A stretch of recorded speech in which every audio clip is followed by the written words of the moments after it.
Hello दोस्तों, नमस्कार। स्वागत है आपका मेरे चैनल पे। मैं आपका होस्ट राजीव। मैं आज आपको खाद के बारे में, फर्टिलाइज़र के बारे में कुछ बताना चाहूँगा। काफ़ी गार्डनियर जो ऐसे हैं जो न्यू स्टार्ट कर रहे हैं, जो लोग ऑलरेडी हैं तो वो तो खैर जानते हैं। कुछ नए जो हैं वो ये जो खाद है, खाद के रिगार्डिंग वो बहुत कंफ्यूज्ड हो जाते हैं कि क्या लें। फिर कोई बोलता है ये डालो, कोई बोलता है वो डालो। तो वो भी सही बताते हैं कि आपको जो रिक्वायरमेंट है। जैसे कि कुछ फर्टिलाइज़र्स ऐसे हैं जो स्पेशली अलग अलग वैरायटीज़ को दी जाती है, और कुछ ऐसे हैं कि आप दे सकते हैं। तो चलिए हम जानते हैं। और फर्टिलाइज़र एक ऐसी चीज़ है जिसका ज़्यादा प्रयोग करेंगे तो दिक्कत है, कम प्रयोग करेंगे तो भी प्रॉब्लम है। जैसे आपको ही फर्टिलाइज़र, ये प्लांट का फूड होता है। हम लोग तो खाना खाते हैं, ज़्यादा खाना खाते हैं तो हम लोगों को जो है, हम लोग को जीआई प्रॉब्लम आता है, स्टमक इन्फेक्शन होता है, वॉमिटिंग होती है, डायरिया हो जाता है। तो और कम खाना खाएंगे तो कुपोषण के शिकार हो जाते हैं, विटामिन डेफिशिएंसी होती है, कैल्शियम डेफिशिएंसी होती है। तो जैसे ह्यूमंस को जो चीज़ चाहिए होता है, ठीक वैसे प्लांट्स को भी चाहिए होता है।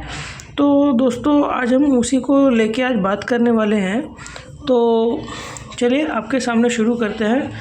जैसे हम लोगों में वेजिटेरियन और नॉन वेजिटेरियन दो लोग रहते हैं, तो वैसे इसमें भी वेजिटेरियन नॉन वेजिटेरियन नहीं, केमिकल और ऑर्गेनिक रहता है। तो जो है, चलिए मैं आपके सामने बताता हूँ।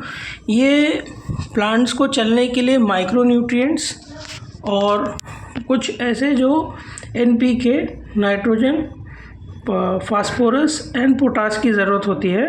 ये तीनों का रोल अलग अलग है दोस्तों। और ये जो खाद होता है, इसको समय समय पर दिया जाता है। जैसे मैं भी स्टार्ट कर रहा हूँ, इसमें आपको और डीपली बताऊँगा। और इसमें ये जो भी मैं बताऊंगा, ये केमिकल बताऊंगा और कुछ ऑर्गेनिक भी बताऊंगा मैं आपको। अब आपके ऊपर है, आप इतना अगर आज ये वीडियो पूरा देखते हैं तो आपको मालूम पड़ जाएगा। आप इतने तो हो जाएंगे, बेसिक इन्फॉर्मेशन आपके पास हो जाएगी कि आपके पास कोई भी चीज़ ऑनलाइन मंगाते हैं या नर्सरी से लेके आते हैं या कुछ भी करते हैं, तो आपको गार्डनिंग रिलेटेड कुछ भी है तो आप उसमें आपको फर्स्ट प्राइमरी बेस ये उपयोगी वीडियो होगा आपके लिए फर्टिलाइज़र के रिगार्डिंग। तो चलिए दोस्तों, मैं आज आपको बताता हूँ। शुरुआत में जो एनपीके है, मैंने आपको बताया था, नाइट्रोजन, फास्फोरस और पोटाश। नाइट्रोजन हमारे प्लांट्स को डेवलपमेंट के लिए बहुत ही ज़्यादा इम्पॉर्टेंट होता है, और फास्फोरस रूट डेवलपमेंट के लिए अच्छा होता है, और पोटाश बीज, फ्लावर्स, फ्रूट्स को उगने के लिए ये ज़्यादा इम्पॉर्टेंट है। ये है बेसिक। अब इसके अंदर भी एक चीज़ आता है, मैं अभी आपको आगे वीडियो में बताऊंगा, वो आपको ज़रूरी देखना है। तो जैसे भी मान लीजिए ये एनपीके है, नाइट्रोजन, फास्फोरस और पोटाश। तो ये 1261 क्या काम करता है। मान लीजिए आपने कहीं सीडलिंग की है, और मान लीजिए कहीं आपने बाहर से लाया है कोई प्लांट, तो क्या होता है, प्लांट शॉक में जाता है। जैसे मान लीजिए आप नर्सरी से लेके आ रहे हैं और उसको रख देंगे, जब अपने यहाँ 2-3 दिन का रिपोर्ट करेंगे तो उसको प्राइमरी बेस पे कुछ तो खाना चाहिए, क्योंकि ऑलरेडी वो शॉक में आने का तो काफ़ी हंग्री होगा, और उसको आपको एक ग्रोथ करने के लिए, स्टेबलाइज करने के लिए आपको कुछ तो चाहिए।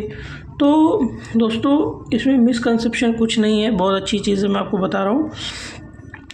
तो शुरुआत में हमें क्या यूज़ करना है। मान लीजिए आपको कुछ भी गार्डन का नहीं पता, आपने जो है एक नया प्लांट लाया है, उसको आपको बड़ा करना है, तो आप क्या यूज़ करेंगे। सबसे पहले आपको 1261 लेना है। 1261 क्यों लेना है?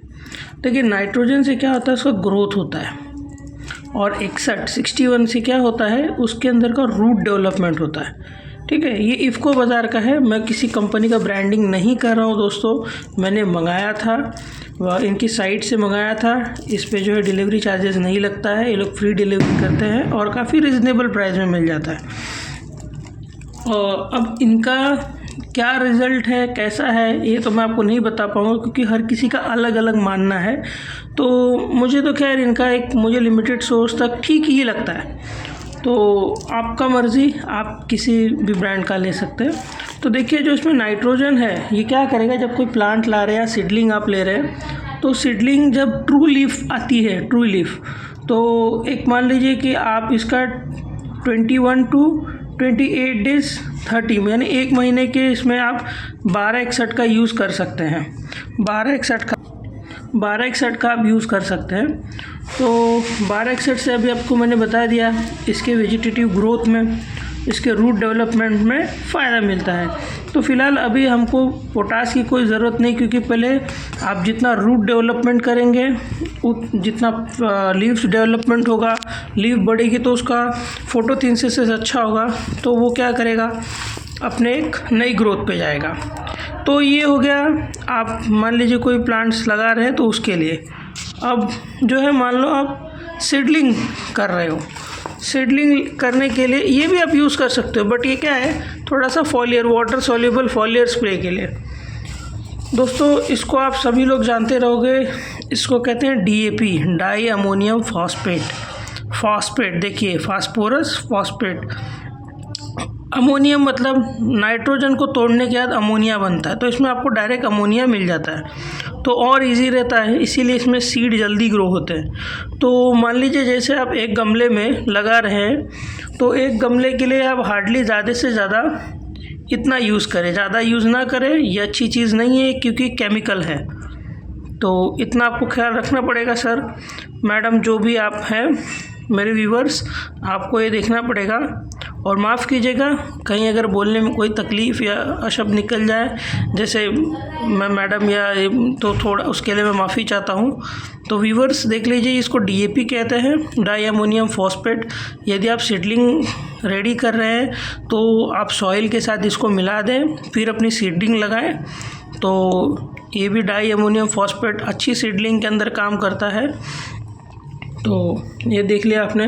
अब डाई अमोनियम फॉस्फेट के बाद मान लीजिए कितने लोग जो है यूरिया का यूज़ करते हैं। ये है यूरिया, इसको कौन नहीं जानता, इसको सब जानते हैं, शक्कर के जैसा दिखता है क्रिस्टल साइज में, लेकिन ये ह्यूमंस के यूज़ में नहीं, प्लांट्स के यूज़ में। यूरिया मतलब नाइट्रोजन।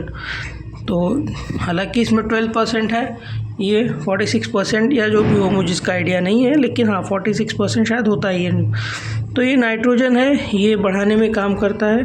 तो जो है देख सकते हैं। तो आप सीडलिंग रेडी कर रहे हैं तो आप DAP के बाद उसके 30 टू 35 डेज़ के बाद आप यूरिया यूज़ कर सकते हैं। ज़्यादा यूरिया यूज़ नहीं करना है आपको। एक सीडलिंग में आप मान लीजिए आप अब जो है एक ट्रे में आपको हार्डली इतना ही यूरिया यूज़ करना है, मात्र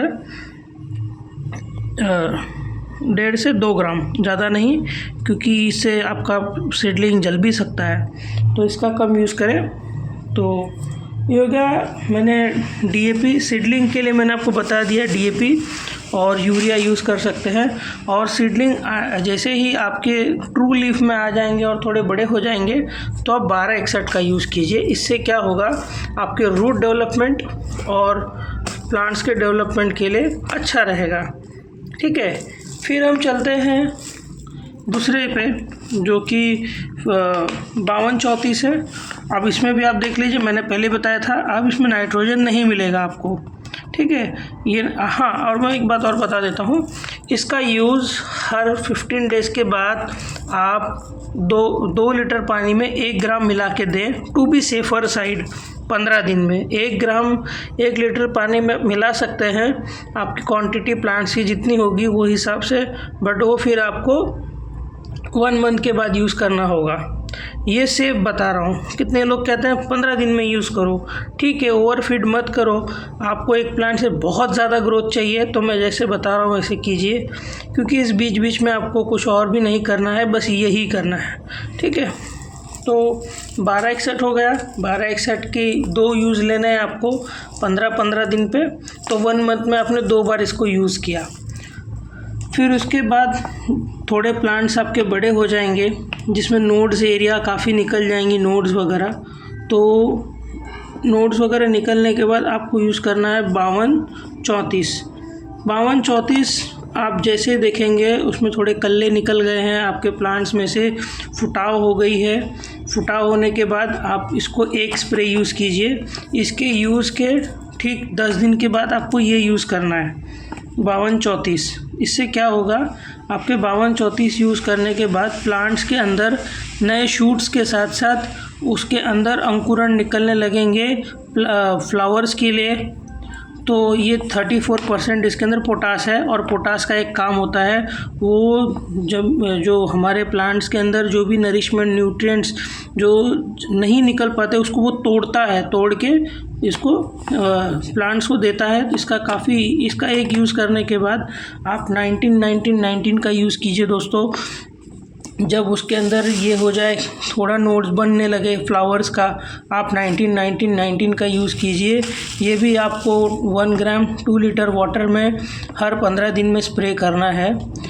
और इसमें बहुत ही एक जानकारी मैं आपको बता रहा हूँ कि जैसे ही वो बर्ड में आ जाए, जैसे ही उसके अंदर बर्ड लग जाए, आप कोई भी फर्टिलाइज़र और ज़्यादा पानी मत दीजिए अपने प्लांट्स को, नहीं तो बर्ड्स के साथ साथ प्लांट का ग्रोथ भी ख़राब हो जाएगा। तो कितने लोग सोचते हैं हम ज़्यादा खाद देंगे ज़्यादा बर्ड्स आएगी। सॉरी व्यूअर्स, आपके पिंचिंग पे, आपके जो नरिशमेंट पे, माइक्रो न्यूट्रिएंट्स पे ये डिपेंड करता है, आपके सॉइल ड्रेनेज सिस्टम पे डिपेंड करता है, आपके केयर पे डिपेंड करता है। आप कितनी भी महंगी खाद खरीद के डाल दीजिए, आपका जैसा ग्रोथ होगा, जैसा आपका सिस्टम, आपका जैसा ख्याल होगा उनके ऊपर, वो उतना ही दिखाएगा। तो ये रहा इसके बारे में। ये भी प्लांट्स को इसकी सख्त ज़रूरत है ग्रोथ के लिए, रूट डेवलपमेंट के लिए और फ्लावरिंग के लिए, फ्रूट्स के लिए। अब तो ये हो गया हमारा केमिकल का, ठीक है, यूरिया, डाई, ये ठीक है, ये केमिकल हो गया। अब मान लीजिए आपके प्लांट्स में फूल बर्ड्स बन गए हैं, बर्ड्स में और ज़्यादा ये आपको चाहिए तो सिर्फ पोटेशियम यूज़ करिए। इससे आपके फ्लावर जो भी गार्डन में आपके जो प्लांट्स हैं, मानेंगे नहीं, बहुत ज़्यादा इसके अंदर ये रहता है। आपके फ्लावर की साइज़, फ्रूटिंग की साइज़ को ये बहुत अच्छा करता है। फ्रूट के जो टेस्ट होते हैं, जैसे सिट्रिक है तो सिट्रिक में लेके आएगा उसको एक्सट्रीम लेवल पे, स्वीट है तो स्वीट को एक्सट्रीम लेवल पे लाएगा, और उसकी साइज़ भी अच्छी करता है। मतलब आपका फ्रूट का ये डॉक्टर है, अच्छे से उसको ट्रीट करेगा, बड़ा करेगा। 0050 पोटेशियम सल्फेट, ये पोटेशियम इसके साथ सल्फेट भी है, तो ये जो है अच्छा काम करेगा। तो दोस्तों अभी हम ये आपको केमिकल का तो सब दिखा दिए, अभी हम आपको दिखाते हैं ऑर्गेनिक के बारे में। तो ये तो रहा खैर NPK जो हमारे प्लांट्स को चाहिए। अब प्लांट्स के साथ साथ जैसे ह्यूमंस को B12, कैल्शियम, आयरन, जिंक, ये सब की ज़रूरत होती है, जो कि प्लांट्स के रोग प्रतिरोधक शक्ति को बढ़ाने के लिए, इंसान के रोग प्रतिरोधक शक्ति को बढ़ाने के लिए, जैसे हम विटामिन C लेते हैं, विटामिन K लेते हैं। विटामिन K एक बार ही लेते हैं जब जॉन्डिस वगैरह होता है तो ये सब चीज़ों के लिए हमको क्या लेना है, मतलब प्लांट्स आपका परफेक्ट रहे, मतलब कोई देख लो तो बोले भैया प्लांट्स तो है आपके। तो ये है potassium humate with fulvic acid. ये क्या करता है, ये एक टाइप, जैसे आपके पास अगर गोबर की खाद है, मेरे पास है, मैं दिखा रहा हूँ आपको। जैसे मान लीजिए आपके पास गोबर की खाद है तो तभी भी आपका काम चल जाएगा, क्योंकि ये दोनों चीज़ एक ही होती है। हालांकि इसके अंदर माइक्रो न्यूट्रिएंट्स का वैल्यू ज़्यादा होता है थोड़ा, तो आप इसका यूज़ कर सकते हैं अपने सॉइल मीडिया में, या तो इसको आप घुलनशील करके, मतलब पानी में घोल के यूज़ कर सकते हैं। मैं आपको दिखा रहा हूँ, उनके इंस्ट्रक्शन पे भी लिखा गया है साफ साफ।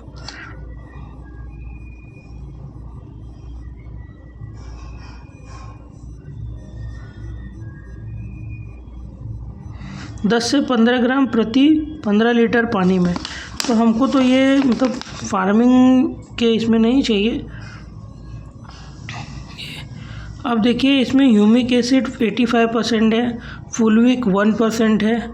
तो इसका मुख्य रूप से आप समझ सकते हैं ये माइक्रोन्यूट्रिएंट के अंदर आता है, जो कि हमारे प्लांट्स को बहुत ज़रूरी है वो चीज़। तो ये देना है आपको आपके प्लांट्स को। जैसे आपने रिपोर्ट कर दिया तो प्लांट शॉक में ना जाए, तो इसके लिए आपको ये 1/2 ग्राम आपको 1 लीटर वाटर में 1/2 ग्राम ये मिलाना है। और उसके साथ साथ प्लांट को और एक चीज़ चाहिए होता है दोस्तों, जैसे हम लोगों को चाहिए होता है। मैं किसी कंपनी का ब्रांडिंग नहीं कर रहा हूँ, जो मिला है वो मैं आपको दिखा रहा हूँ sir. Sulphur, magnesium, calcium, sodium, boron, iron, manganese, copper, zinc, ये आपको लेना है। ये जो है बायोविटा एक्स के नाम पे आता है, सीवीड। तो आप इसका भी यूज़ कर सकते हैं। इसका यूज़ आपको करना है 1 ml 2 लीटर वाटर में 1 ml और 1/2 ग्राम ये दोनों को मिला के अगर ये आप फॉलियर स्प्रे में दे सकते हैं। इसके साथ आप कोई भी कीटनाशक यूज़ कर सकते हैं, बट ज़्यादा ना करें। कहीं चांसेस होता है कि ये फट जाता है, तो उसका यूज़ नहीं आ पाता आपके प्लांट्स में ठीक से, उल्टा है टॉक्सिन बन जाता है। तो कितने लोग कहते हैं कि बट आप इन दोनों को यूज़ कीजिए जैसे मैं बता रहा हूँ आपको, तो आपको अच्छा रहेगा। देख लीजिए इसके अंदर फिर से मैं आपको कंटेंट दिखा देता हूँ सर। जो भी आपको चाहिए प्लांट्स के लिए, छोटी से छोटी चीज़ इसके अंदर अवेलेबल है। तो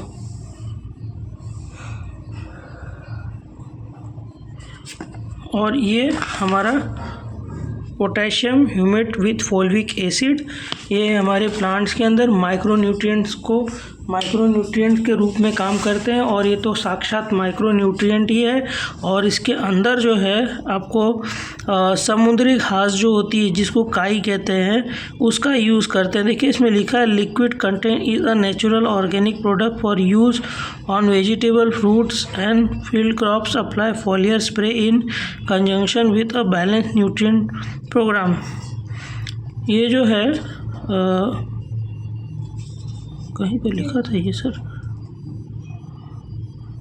हाँ, प्रोटीन्स एंड अमीनो एसिड, ये देख लीजिए अदर्स में लिखा है cytokines and protein and amino acid, जो हमारे इसको चाहिए होता है। नेचुरल सीवीड एक्सट्रैक्ट 20% है, प्रिजर्वेटिव 0.2% है, एक्वस डायरेक्ट। ये थोड़ा सा मरीन ऑर्डर आता है इसका स्मेल। इसका pH 9.5 है। इसका ज़्यादा यूज़ करेंगे तो pH बढ़ जाता है मिट्टी का, और इसका भी सेम वही है। तो अब इसमें लिखा भी है ये छिड़काव ड्रिप उपचार कभी आने वाले उपचार, ये इसके साथ अलग से कोई उपयोग किया जा सकता है। तो ठीक है, ये तो हो गया। अब इनके साथ साथ हम लोगों को जो है दूसरी चीज़ पड़ती है, ये है गोबर की खाद। देख सकते हैं आप, गोबर की खाद आप यूज़ कर सकते हैं। मेरे ये गोबर की खाद के साथ साथ इसके अंदर जो है लीफ कंपोस्ट है, जिसको हम लीफ को पूरी तरह से बैक्टीरियल के अंदर ये करते हैं तो मैन्योर बन जाता है। ये आपके प्लांट्स के लिए ब्लैक गोल्ड का काम करता है, क्योंकि ये बैक्टीरियल वाला भी है ना, तो आपके प्लांट्स को ये सूक्ष्म रूप से ये तो दोस्तों माफ़ कीजिएगा, जो पोटास है और इसके अंदर की जो चीज़ है, आपको जो लीफ कंपोस्ट के अंदर जो बैक्टीरिया एक्टिवेटेड रहते हैं, वो बैक्टीरिया इनके जो भी चीज़ेस होते हैं उनको रूट्स तक ला के देती है, ताकि हमारे फ्लावर्स के प्लांट को या फ्रूट के प्लांट्स को मिले। दूसरी बात, ये मेरा दूसरा जो खाद है, इसके अंदर नीम खली है जो बैक्टीरिया के लिए काम करती है। बैक्टीरिया और इसके अंदर भी एनपीके होता है और माइक्रोन्यूट्रिएंट्स का भी काम करती है। इसके अंदर बोन मिल है। देखिए बोन मिल बहुत ज़रूरी है। अब कुछ लोग बोलते हैं बोन मिल फंगस करता है, ये करता है, कुछ नहीं करता है। मैं तो यूज़ कर रहा हूँ, इसके रिज़ल्ट भी काफ़ी अच्छे हैं। स्टीम बोन मिल लेना है आपको। बोन मिल के साथ साथ इसके अंदर देखेंगे तो पोटास भी है, थोड़ा सा चूना है, चूना मैं पानी में भिगाने के बाद सुखा लिया हूँ और फिर यूज़ किया हूँ मैं इसके अंदर। देखिए अब चूना ये है, ये सब बोन मिल है, हॉर्न मिल कुछ नहीं है, बोन मिल है, चूना है, पोटाश है, नीम की खली है, सरसों की खली है और बादाम की खली है जिसको हम ग्राउंडनट कहते हैं। अब देखिए तो दोस्तों इसके अंदर जो है जो सारी चीज़ें यूज़ की गई है, तो इसको बनाना कैसे है मैं आपको बता देता हूँ। इसके अंदर जो मूंगफली का ये होता है जिसको हम ग्राउंड नट कहते हैं, तो आपको यूज़ करना है 100 grams, not more than 100 grams. आपके ऊपर है जितना बनाना चाहो। 100 ग्राम ये लेना है और 100 ग्राम ये लेना है आपको मस्टर्ड केक और 150 ग्राम नीम की खली मिलाना है। उसके अंदर आपको 50 से 100 ग्राम आपको मिलाना है पोटास, और जो बोन मिल है वो उसको भी हमको जो है 100 ग्राम मिलाना है। और इसके अंदर चूना जो है वो हम इसमें सिर्फ 30 ग्राम मिलाएंगे, याद रखिएगा सारी क्वांटिटी। तो ऐसे मिला के हम बनाएंगे हमारे इसमें, क्योंकि वो क्वांटिटी मेरे यूज़ करने के बाद ही मुझे क्लियर हुई थी। और इसको यूज़ कैसे करना है, ये मान लीजिए आप 10% ले रहे हैं तो इसको सिर्फ 5% लेना है और इसको मिक्स करके तो ही आपको अपने प्लांट्स में यूज़ करना है। तो दोस्तों ये था ऑर्गेनिक मैटर में और भी सारी कुछ आती है, मैं आपको बताऊंगा। फ़िलहाल मैं बेसिक में आपको बताया, आप बेसिकली इतना यूज़ कर सकते हैं। तो दोस्तों चैनल को लाइक कीजिएगा, वीडियो को लाइक कीजिएगा, चैनल को सब्सक्राइब कीजिएगा, शेयर कीजिएगा, अपने ग्रुप में इसको शेयर कीजिएगा। और कुछ कमी रह गई हो बताने में या कुछ ऐसा रह गया हो तो आप लोग कमेंट करके बताइएगा ज़रूर, तभी मैं इस पर सल्यूशन निकाल पाऊँगा। ये बेसिक इन्फॉर्मेशन मैंने आपको दी है सर व्यूवर्स। तो मिलते हैं नेक्स्ट वीडियो में अगर आप कहो तो मैं फंगीसाइड और इंसेक्टिसाइड का, पेस्टिसाइड का, ये तीनों का मैं आपको मात्र 3 चीज़ों में मैं आपको बताऊंगा वो भी, और आपको हेल्प हो जाएगा। ज़्यादा महंगी कोई फंगीसाइड, इंसेक्टिसाइड, पेस्टिसाइड लाने की ज़रूरत नहीं है, बहुत ही ईजी चीज़ है, वो भी मैं आपको दिखा दूंगा। रिज़ल्ट आप एक बार यूज़ करके देखिए, आप खुद कहेंगे मुझे कि नहीं सही आपने बताया है। और ये सारी चीज़ें आप प्लीज़ गौर कीजिए, देखिए। तो थैंक यू दोस्तों, मिलते हैं नेक्स्ट वीडियो में, बाय बाय।